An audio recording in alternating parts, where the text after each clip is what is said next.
Bun, berapa lama sih pemulihan asam lambung ya? Rasanya mau nyerah, parno banget, sensasinya makin banyak ya. Jadi pemulihan itu kurang lebih 2 sampai 3 bulan tergantung kondisi masing-masing orang ya. Dan itu tergantung juga dari dokter yang merawat kita. Jadi kalian gak usah takut, gak usah khawatir.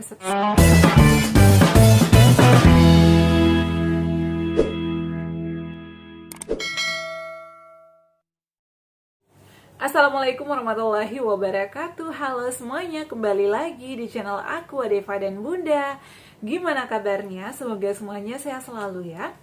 Nah teman-teman, di video kali ini aku bakal share pengalaman lagi ya, dan akan menjawab beberapa pertanyaan dari kalian ya. Banyak banget yang ngechat aku, Bunda, kenapa ya aku itu masih sering kambuh-kambuhan, sudah menerapkan pola pikir, pola hidup sehat, dan juga sudah makan yang teratur, tapi kok rasanya masih aja kambuh. Berapa lama sih pemulihan dari asam lambung? Berapa lama sih penyembuhan asam lambung ya? Jadi banyak banget ya yang saat ini juga masih berjuang. Tapi kemarin itu juga ada yang sembuh. Ngechat aku ya 3 orang. Alhamdulillah saat ini Bun udah sembuh. Tapi aku nggak bisa makan jorok. Jadi makan itu emang harus yang direbus-rebus. Kemudian yang dikunyah halus. Jadi kita tuh nggak boleh makan sembarangan. Perhatikan meskipun udah sembuh ya, saran aku perhatikan pola makannya, dan juga harus dikunyah halus, jangan terlalu berlebihan. Kemudian juga jangan kecapean, karena itu juga bisa berpengaruh membuat asam lambung kita kambuh. Dan ada yang komen juga rasanya pengen nyerah karena sensasinya itu tiap hari tuh aneh-aneh, nambah lagi Bun. Ini kenapa ya Bun? Padahal kan udah menghindari banyak banget pantangan. Aku juga pernah ngalamin itu teman-teman ya. Jadi kenapa masih ada aja sensasinya? Karena biasanya nih kita sudah enakan beberapa hari nyobain lagi makanan. Jadi saran aku ya, kalau misalnya kalian masih benar-benar belum pulih ataupun masih sering nyolek-nyolek sensasinya ya, pertama makan itu dipantang dulu ya, seperti kayak goreng-gorengan. Kata Bunda boleh pakai minyak zaitun, ya boleh pakai minyak zaitun. Nah karena kemarin itu ada yang nanya, Bunda aku itu saat ini masih pakai minyak yang biasa, yang bebas gitu loh.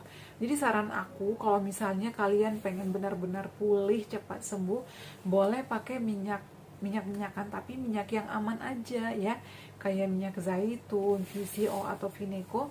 Menurut aku sih itu nggak masalah, kayak minyak kedelai, tapi jangan banyak-banyak, jangan berlebihan.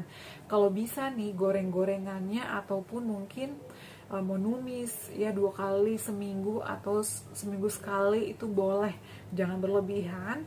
Kemudian nasinya juga jangan banyak-banyak ya, porsinya itu kecil aja tapi sering. Nah kemudian biasanya kan kita itu kalau udah enakan sedikit ya, udah membaik sedikit nih, mau makan banyak lagi. Nah aku dulu tuh kayak gitu ya, udah enakan nih perutnya, pengen makan ini itu, pengen gitu ya. Jadi kadang makan itu bablas ya. Dan itu setelah makan itu biasanya beberapa jam mulai lagi sensasinya. Dan sensasi itu pulihnya atau sembuhnya itu membutuhkan waktu, nggak sehari 2 hari, kadang udah seminggu masih aja. Ini gara-gara aku makan banyak loh, ini gara-gara aku makan gorengannya lebih dari satu, biasanya kayak gitu. Jadi teman-teman, kalau misalnya kalian masih suka nyolek-nyolek ya, atau kayak masih ngerasain sensasi, hindari dulu ya. Untuk memantang makanan pada saat pemulihan itu nggak lama kok ya, cuman 2 bulanan. Kalau misalnya kita udah sembuh ya, kata dokter aku, itu boleh makan, tapi intinya jangan berlebihan. Jangan cuman baru 2 hari enakan, 2 hari membaik, makan lagi. Jadi jangan ya, kalau bisa tetap pada porsi kalian, tetap pada menu kalian, agar tidak kambuh-kambuhan. Karena kalau misalnya kalian makan itu berlebihan, atau makan pantangannya mencoba-coba dulu awalnya nih, biasanya kan kita coba nih, nggak ada masalah nih Bun, aku mau lanjutin, biasanya makan itu jadi berlebihan, itu yang membuat kita kambuh. Nah, dan sebenarnya ya, sensasi tersebut itu bukan saja pejuang asam lambung yang ngalamin. Orang sehat pun kalau misalnya makannya berlebihan, kan dia bakalan jadi begah ya, bakalan ngantuk, bakalan nguap-nguap, nggak fokus kerjanya. Sama halnya dengan kita, kalau misalnya kita makan juga berlebihan, bakal ngalamin sensasi yang sama, cuman bedanya kita tuh udah dari riwayat, jadi nyolek-nyolek lagi, muncul lagi sensasi ini sensasi itu ya. Bunda, aku tuh sering banget lemas. Kenapa ya saat ini banyak kayak masih suka lemas? Padahal kan aku udah tidur yang cukup ya. Padahal kan aku udah minum. Sebenarnya ini juga bisa dialami oleh siapa saja. Yang tidak mengalami asam lambung juga bisa mengalami ini. Dan bahkan kalian bisa flashback ke belakang. Dulu aku juga pernah loh ngalamin ini sebelum kena asam lambung, lemes banget. Kenapa ya? Nah, ternyata begadang itu bisa terjadi sama siapa aja. Jadi kalian tuh gak usah parno. Aduh bun, capek banget nih hari ini. Setiap sore itu aku demam bun. Ini kenapa ya? Ini banyak banget keluhan dari kalian ya. Rasanya aduh gak kuat bun. Gimana dong caranya? Nah, untuk demam itu bisa dialami oleh siapa aja. Nah, kenapa kita sering demam di sore hari? Aku juga dulu sering ngalamin. Kenapa ya sering banget demam di sore hari? Nah, kenapa? Biasanya kita tuh terlalu capek. Tidur kita begadang, biasanya habis kerja, habis mandi, kadang kita suka nonton. Nonton itu biasanya bablas. Aku juga dulu kayak gitu ya, nonton nih habis maghrib, nonton kadang sampai lupa makan, toto udah jam 9 makan, habis itu lanjut nonton. Jadi kayak biasanya itu kayak begadang gitu, bangunnya juga cepat, jadi tidur itu nggak cukup. Kemudian selain itu juga aku tuh kekurangan cairan biasanya, jadi lemas. Nah selain itu juga, aduh aku telat makan nih kemarin. Jadi biasanya telat makan itu nggak langsung dirasain pada saat itu juga. Biasanya 2-3 hari ke depan itu mulai muncul. Karena apa? Udah telat makan 2 hari yang lalu. Kemudian pada saat makan berlebihan. Kemudian selain itu juga makannya pedas, berlebihan, dan gak dikunyah halus. Jadi itu yang membuat kita masih kambuh-kambuhan. Nah misalnya aku nih lagi parno bun, ini itu siapa saja bisa dialami teman-teman, karena mood seseorang itu kan kita nggak tahu ya kapan moodnya baik, kapan moodnya jelek. Itu bisa saja terjadi. Yang membuat kita parno itu karena udah ada sensasi asam lambung, udah ada kecemasan, anxiety, jadi muncul lagi rasa takutnya, muncul lagi dan lain sebagainya.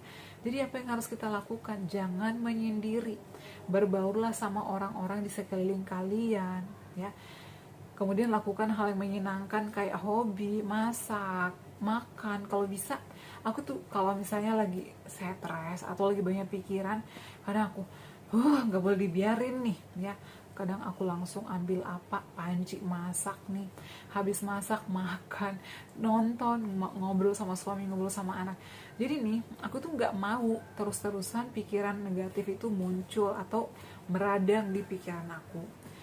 Kita harus lawan, jadi kita itu harus berdamai dengan sensasinya. Lama-lama juga nanti biasanya sejam 2 jam itu bakalan hilang ya, seperti itu. Nah kemudian saran aku juga pada saat mau tidur malam, jangan makan makanan berat. Itu juga membuat kita sulit tidur. Misalnya nih aku udah mau tidur bun jam 9 nih, tapi kok lapar banget, makan nasi 1 piring, itu bisa membuat kita begah, nggak bisa tidur semalaman ya. Dan juga jangan coba-coba minum kopi deh ya. Kemarin itu teman aku kambuh karena apa, dia nyoba minum kopi, makanya sampai saat ini dia nggak mau lagi minum kopi, ngeliat kopi aja dia nggak mau ya. Itu begadang karena punya kerjaan, makanya dia begadang ngopi, udah begadang ngopi, jadi itu yang membuat dia kambuh dan sensasinya itu katanya makin aneh dan parno, sehingga muncul lagi, ya Allah ini kok sensasinya nggak hilang-hilang. Jadi kambuh itu sebenarnya ada sebab akibat, kita biasanya melakukan hal-hal yang melarang atau melanggar gitu loh ya. Misalnya kita aduh aku mau nyobain gorengan, mau nyobain cabai, tapi makan itu nggak satu, kadang berlebihan. Jadi teman-teman ayo mulai sekarang modifikasi pola hidup kita, pola pikir kita, pola makan kita. Terapkan olahraganya, harus disiplin dalam berbagai hal. Kalau bisa dijadwal aja ini, dari bangun tidur sampai mau tidur malam lagi, dari jam makannya, aktivitasnya, agar kita tuh disiplin, jadi semuanya itu tertata dan asam lambung juga nggak kambuh-kambuhan ya. Kemudian kalau misalnya kalian nih udah capek ya, itu juga bikin kamu udah capek di kantor kerjaan, nyampe di rumah masih ngepel, masih nyapu, masih masak nih. Ini pengalaman pribadi aku juga ya. Aku tuh kan orangnya malas banget beli keluar, karena kenapa? Aku tuh memikirkan higienis nggak sih, bersih nggak sih ya. Sedangkan kadang kita masak sendiri aja kan nggak tahu bersih apa enggak ya. Emang harus sih menurut aku harus masak sendiri. Jadi aku tuh paling males banget, paling nggak mau kalau jajan sering, kecuali misalnya udah bener-bener nih nggak sempat baru beli. Jadi aku tuh biasanya pulang kerja, nyampe di rumah, buka kulkas, masak. Jadi tuh aku masak buat dimakan aku, suami sama anak. Kecuali misalnya udah nggak bisa sama sekali, ada kerjaan, baru nggak masak. Dan itu membuat aku capek. Jadi kalau capek itu kayak mulai lagi sensasinya kayak sedih lagi, parno lagi, capek lagi, itu bakalan muncul. Jadi teman-teman kalau misalnya kalau lagi capek, jangan dipaksakan, istirahat dulu sejenak ya. Jadi teman-teman, buat kalian yang saat ini kayak lagi down ya, boleh nonton video-video motivator, boleh kalian hibur diri kalian, boleh healing, boleh jalan-jalan ya, kemudian boleh melakukan hobi kayak mancing, itu boleh-boleh aja ya. Dan tadi ada yang komen di perutnya itu kayak ada detak gitu ya bun ya. Ya emang itu karena mah, kata dokter aku. Jadi cara aku pada saat itu dikompres aja. Pada saat bangun tidur sebelum makan dan minum dikompres aja sekitar 30 menitan. Kemudian setelah itu minum, lanjut melakukan aktivitas atau mandi atau sholat. Aku sih alhamdulillahnya sih cocok.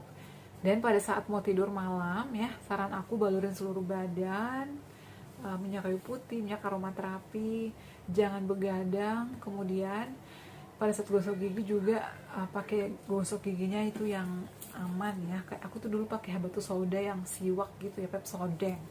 Itu bagus sih, jadi nggak membuat kita kayak asam lambung itu kayak masih naik di mulut, ataupun mungkin kayak merasa mengganjal gitu ya. Sering-sering aja kumur-kumur air garam. Nah kemudian untuk obat sakit gigi, sering kumur air garam itu bagus. Dan aku tuh dulu pakai obat sakit gigi cap burung kakatua ya, itu jadi pakai kapas ditempelin aja di gigi yang bolong, atau kalau misalnya bengkak kumur-kumur aja, dicampur 3 tetes pakai air hangat kemudian dikumur-kumur. Itu menurut aku enakan ya. Jadi daripada kita minum kayak obat-obatan yang minum itu ya, atau yang tablet diminum, jadi nanti bakalan makin parno kan. Udah minum obat lambung, minum obat sakit gigi kan, jadi nanti makin stres ya. Kayak gitu aja sih teman-teman. Jadi kalian gak usah takut, gak usah khawatir. Kalau misalkan lagi down, lagi putus asa, nonton video-video motivator, hibur diri kalian dengan healing, lakukan hobi kalian, lakukan meditasi ataupun yoga ya. Kalian gak usah takut, berpikir positif. Tidak ada penyakit yang tidak sembuh ya, dan tidak ada penyakit yang tidak ada obatnya. Semua itu sudah ada obatnya ya, dan kita tuh diberi cobaan karena kita mampu. Jadi kalian gak usah takut, gak usah khawatir, gak usah lemah. Semua orang yang mengalami asam lambung mungkin mengalami juga ya apa yang kita rasakan, tapi kita harus saling memotivasi ya, dan positive thinking, yakin ini hanya sementara, penyakit ini bakal sembuh total, bisa aktivitas lagi, kita bisa makan enak lagi. Aku sih dulu selalu camkan di pikiran aku, hidup kita masih panjang, jadi kita harus berusaha, nggak boleh kalah sama penyakit ini, kita harus lawan ya. Intinya terapkan 3P, pola pikir, pola hidup sehat, jangan lupa bersyukur, jangan suka ngeluh-ngeluh, karena ngeluh itu bisa membuat kita makin parah keadaan kita ya, atau makin banyak sensasinya ya. Seperti itu teman-teman, jangan lupa juga untuk sering konsumsi air putih ya, setiap saat kalau bisa di meja, atau kemana-mana kalian pergi minum air putih hangat, jangan es ya, jangan yang soda-soda kafein, hindari dulu itu ya. Kalau mau yang bermerek atau berwarna, minum kalian minum madu aja, atau jahe, infus water kurma, ataupun jus yang aman ya, kayak jus melon, jus naga. Tapi buat sendiri sih menurut aku, kayak pun kunyit-kunyit itu buat sendiri tuh lebih aman, lebih higienis kata dokter ya. Jadi kalau bisa beli buahnya aja, bikin jus di rumah. Apapun sih dulu aku selalu buat di rumah. Jadi kita tuh harus rajin agar sensasi anxiety-nya nggak muncul. Jadi kita menyibukkan diri kita dengan hal yang positif, kayak gitu ya. Oke ya teman-teman, cukup sekian share kali ini, semoga bermanfaat. Terima kasih yang selalu setia menonton video-video aku ya. Jangan lupa bantu aku subscribe, like, komen, dan share. Assalamualaikum warahmatullahi wabarakatuh. Sampai ketemu lagi di video-video aku selanjutnya. Bye.